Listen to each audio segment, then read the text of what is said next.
राधा और कृष्ण का नाम सुनते ही प्रेम का अद्भुत सागर मन में उमड़ आता है।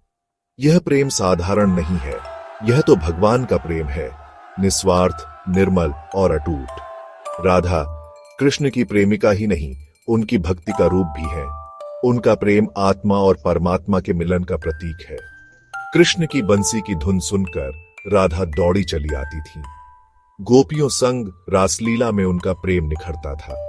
यमुना किनारे कदम्ब के पेड़ के नीचे उनकी प्रेम लीलाएं आज भी अमर हैं। यह प्रेम हमें बताता है कि ईश्वर प्रेम का सागर है। वह अपने भक्तों से प्रेम करता है और उनके प्रेम को तरसता है। राधा की तरह निश्चल भक्ति ही ईश्वर को प्राप्त करने का मार्ग है। एक बार की बात है, कृष्ण ने गोपियों के साथ रास रचाया।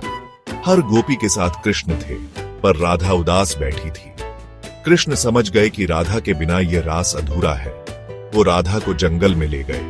वहां सिर्फ राधा और कृष्ण थे। यह था उनका प्रेम जो संसार से परे था।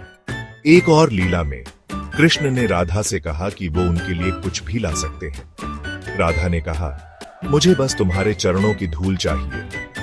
यह सुनकर कृष्ण भावुक हो गए। उन्हें समझ आया कि राधा का प्रेम कितना निस्वार्थ है। राधा कृष्ण की प्रेम कहानी हमें निस्वार्थ प्रेम करना सिखाती है।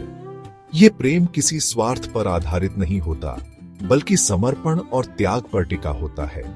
यह प्रेम हमें बताता है कि प्रेम में अभिमान नहीं होता। राधा ने कभी भी कृष्ण से कुछ नहीं चाहा। उनका प्रेम तो बस कृष्ण के लिए था। यह प्रेम हमें सिखाता है कि सच्चा प्यार हमेशा के लिए होता है।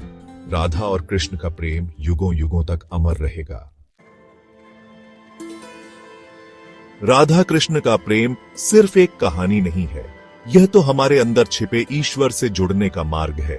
यह प्रेम हमें बताता है कि ईश्वर तक पहुंचने का रास्ता भक्ति और प्रेम का है। जब हम राधा कृष्ण की प्रेम लीलाओं को पढ़ते या सुनते हैं, तो हमारा मन पवित्र हो जाता है। हमें जीवन का सही अर्थ समझ आता है। यह प्रेम हमें प्रेरणा देता है कि हम भी अपने जीवन में निस्वार्थ प्रेम करें। यह प्रेम हमें ईश्वर से जोड़ता है और जीवन को सार्थक बनाता है।